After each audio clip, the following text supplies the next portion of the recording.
ada yang melatar belakangi.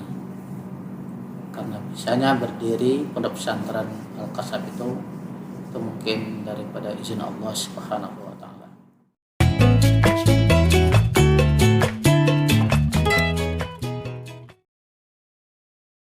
Bismillahirrahmanirrahim.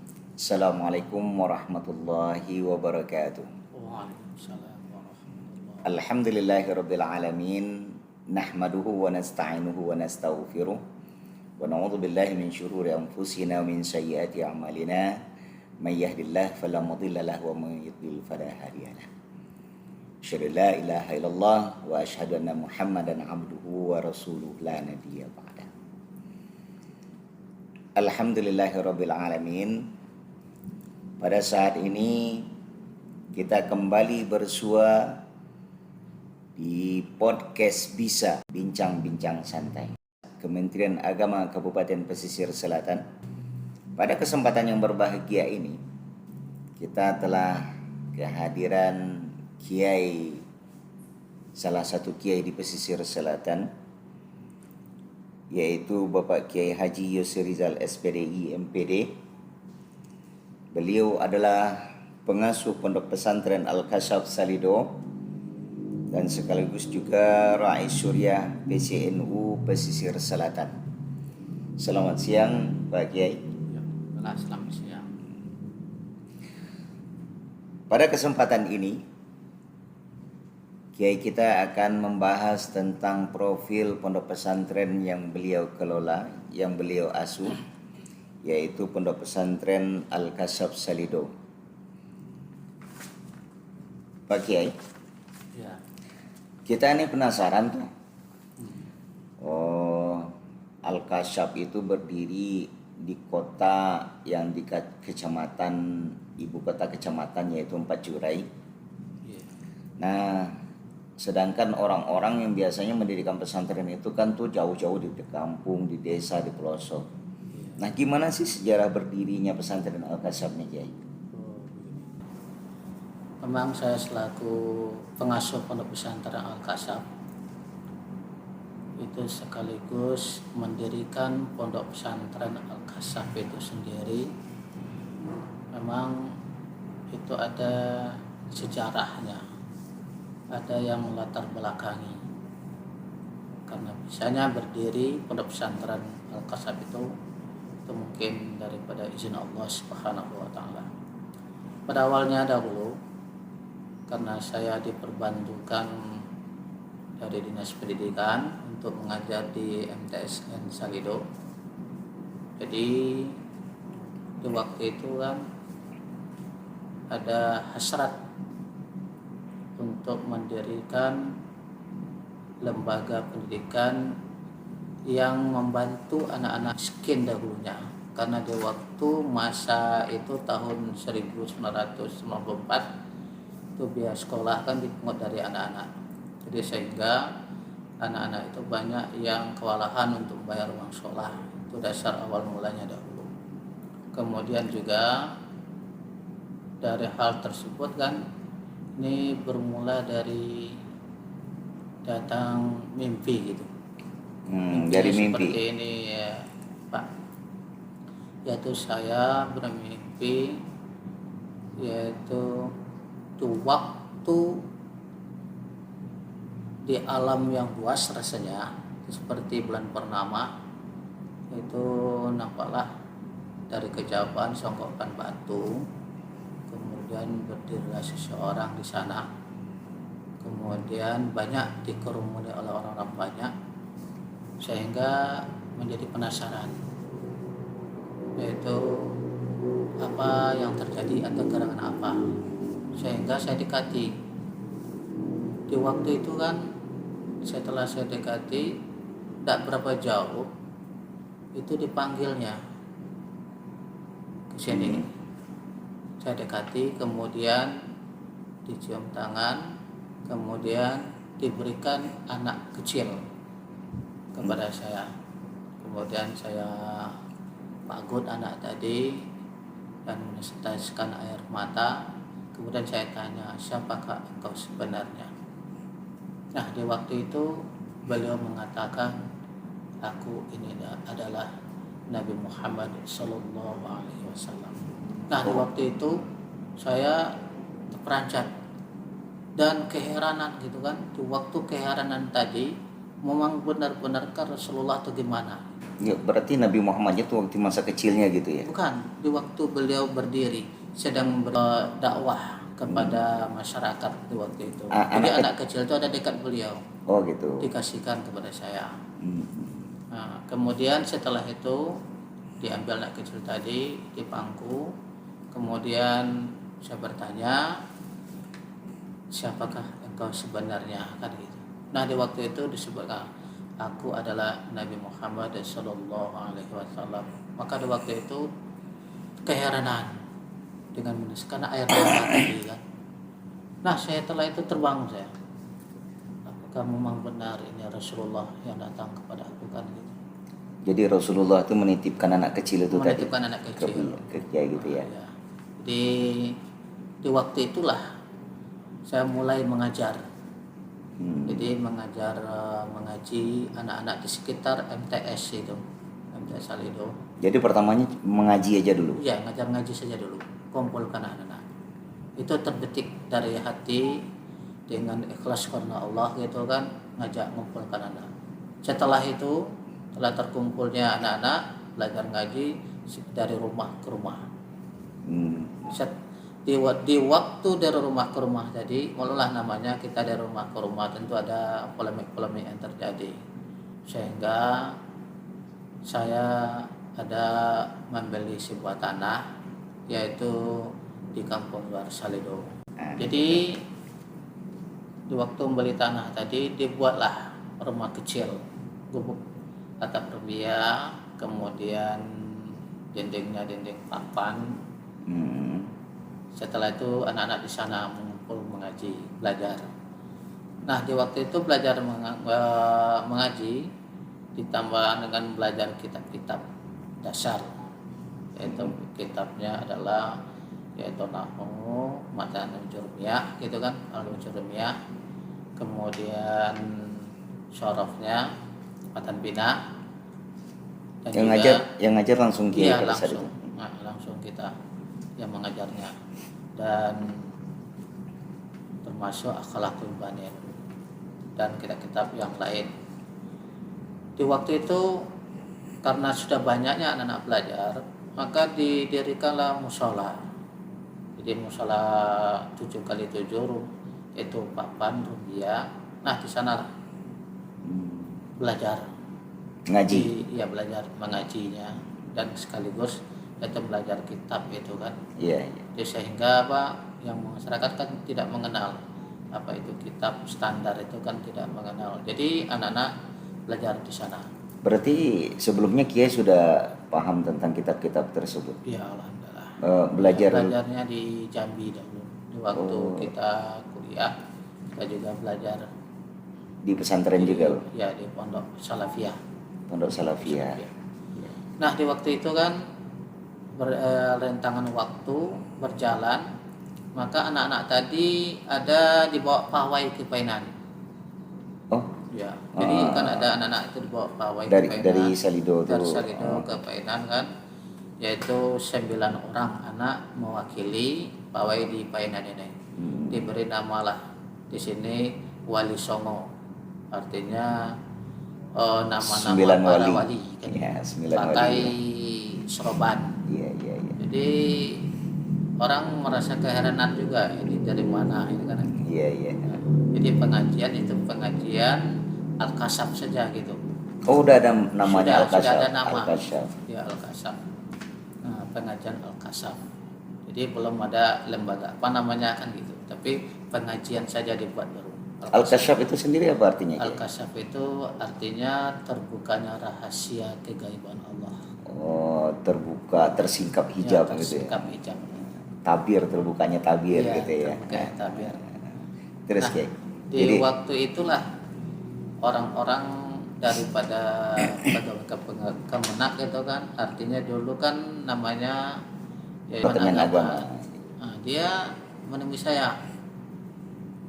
Ini apa ini kan? Ini adalah pengajian anak-anak belajar agama.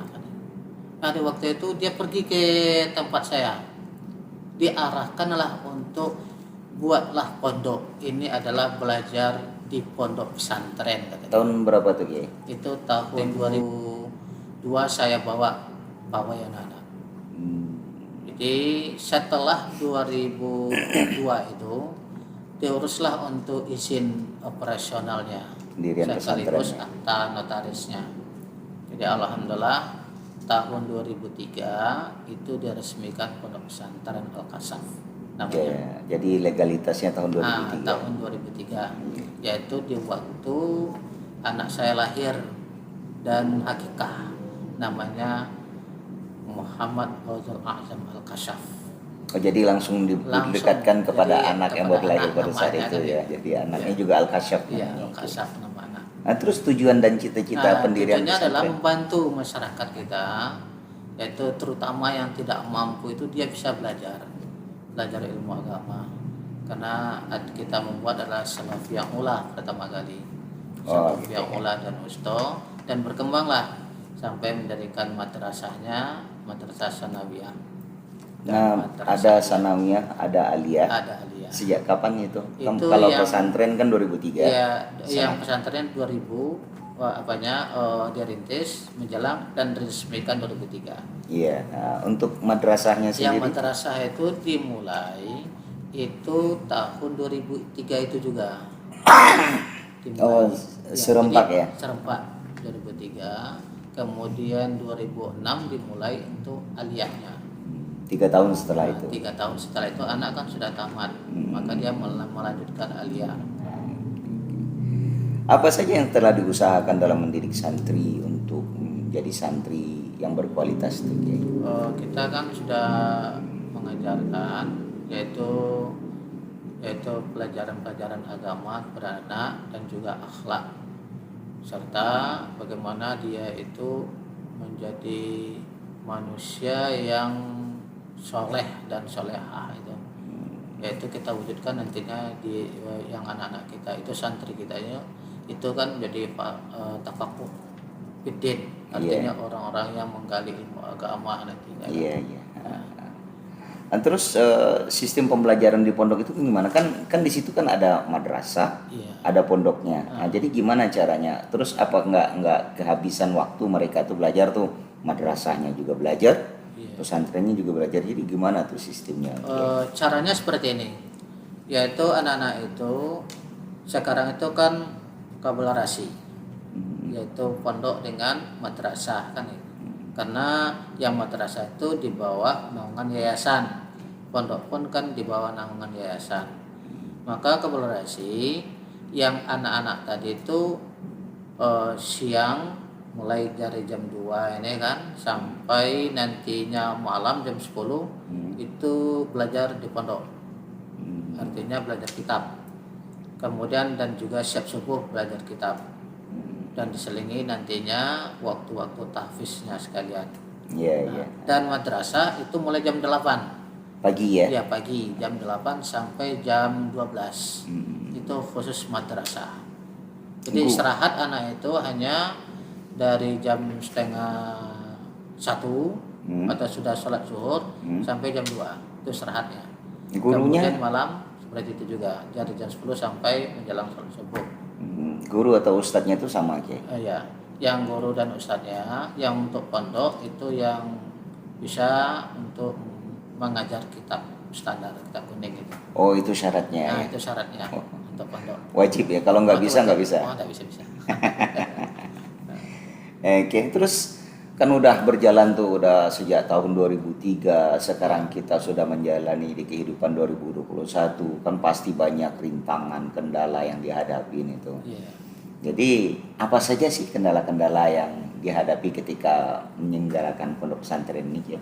Oh gitu. Jadi memang untuk mendirikan lembaga keagamaan yaitu pondok pesantren ini kan memang liku-likunya banyak, kendala-kendalanya banyak, baik itu yang dari luarnya maupun dari dalam.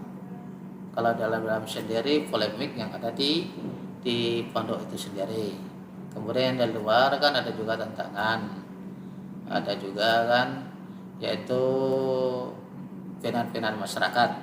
Contohnya saja, karena masyarakat di Pesisir Selatan ini khususnya di Sal itu kan kurang mengerti juga dengan kitab standar. Dikatakan aliran sesat. Nah ini yang saya hadapi dahulunya. Ya alhamdulillah sekarang sudah mengakui gitu. Sudah memahami. Ya, memahami eksistensi Al-Kasyaf pun sudah nampak ya. Ya. Berarti kalau begitu dari segi kendala-kendala yang ada itu gimana sih Kiai untuk mengantisipasinya? Iya, alhamdulillah kita berikan pemahaman kepada masyarakat. Yang kitab yang saya ajarkan ini bukan adalah aliran sesat. Ini adalah kitab-kitab yang dipelajari ulama-ulama dahulu, yaitu karangan-karangan dari ulama dahulu ini yang diajarkan. Yang khusus memang di pondok-pondok pesantren yang belajarnya, tidak ada di umum. Dan di madrasah pun juga tidak ada, kecuali diadakan kan gitu. Biasanya pesantren ini identik dengan bela diri, Kiai. Iya. Nah, apakah di Al-Kasyaf itu juga ada bela diri? Soalnya salah satu daya tarik pesantren biasanya, wah ini anaknya kayaknya bagus nih di sekolah di sana. Kenapa? Di sana ada latihan bela dirinya. Kalau di Al-Kasyaf bagaimana, Kiai? Ya, alhamdulillah kita juga ada bela dirinya. Ada secara olahraganya, ada olahraga, ada bela diri kebatinannya. Oh, kanuraganya gitu. Kanuraganya, sama dengan di Jawa. Kalau umpamanya silat kan gitu. Kalau kebatinannya itu budi suci. Budi suci. Iya. Memang dibutuhkan, Kiai. Soalnya kalau pejuang agama itu kalau nggak mempunyai daya tahan diri itu bisa lemah. Nggak bisa mengatakan hak itu hak, batil itu batil. Kenapa? Diancam aja, diteriakin orang aja udah takut gitu kan. Memang diberikan penekanan kepada anak-anak itu kan, wala taqaf wala tahzan innallaha ma'ana. Jangan kamu takut, jangan kamu gentar, Allah bersama kita. Allahu Akbar.